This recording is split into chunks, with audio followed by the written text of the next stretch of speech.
வணக்கம். CSS poultry form Dharmapuri. நம்ம இன்றைக்கி என்ன வீடியோ பார்க்க போகிறோம்னு பார்த்தீங்கன்னா, அசில் கிராஸ் பெருவடை நாட்டுக்கோழி வீடியோ தான் பார்க்க போகிறோம். நம்மக்கிட்ட வந்து பார்த்திங்கன்னா, அதிக கஸ்டமர் கேட்குறது வந்து பார்த்திங்கன்னா, அசில் கிராஸ் பெருவடையும் சோனாலி தான் நம்மக்கிட்ட கேட்டுட்ருக்காங்க. அதனால் வந்து பார்த்திங்கன்னா, இன்றைக்கி அசில் கிராஸ் பெருவடை வீடியோ நம்ம எடுத்து போட போகிறோம்.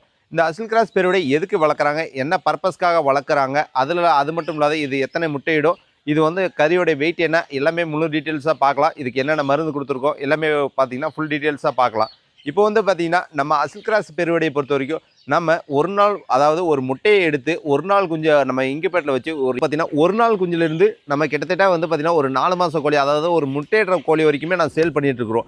இந்த கோழி குஞ்சை பொறுத்த வரைக்கும் நம்ம என்னென்ன வந்து பார்த்திங்கன்னா வேக்சின் பண்ணி கம்ப்ளீட் பண்ணி கொடுக்குறோன்னு வந்து பார்த்திங்கன்னா, நம்ம பண்ணை முறையில் வளர்க்குறதுனால வந்து பார்த்திங்கன்னா இதுக்கு முதல்ல வந்து பார்த்திங்கன்னா ஃபஸ்ட்டு நாள் வந்து பார்த்திங்கன்னா ஜெண்டா போட்டு கொடுத்துருவோம். ஜெண்டாவும் ஜெண்டா மேரிக்ஸும் போட்டு கொடுத்து கம்ப்ளீட் பண்ணிடுவோம். ஃபஸ்ட் நாள் இதை வந்து என் பண்ணைக்கு விட்டாலும் சரி, இல்லை மற்றவங்க பண்ணைக்கு கொடுத்தாலும் அந்த மாதிரி தான் பண்ணிகிட்ருக்குறோம்.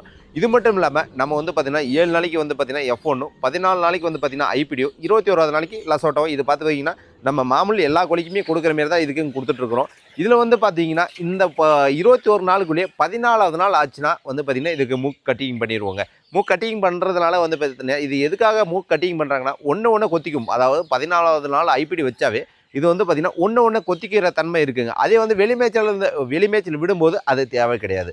வெளிமேய்ச்சல் விடும்போது மூக்கை கட்டிங் பண்ண தேவையில்ல. உள் மேய்ச்சல், அதாவது பண்ணை முறையில் வளர்க்கும் போது மட்டும் தான் மூக்கு கட்டிங் பண்ணுற மாரி இருக்கும்.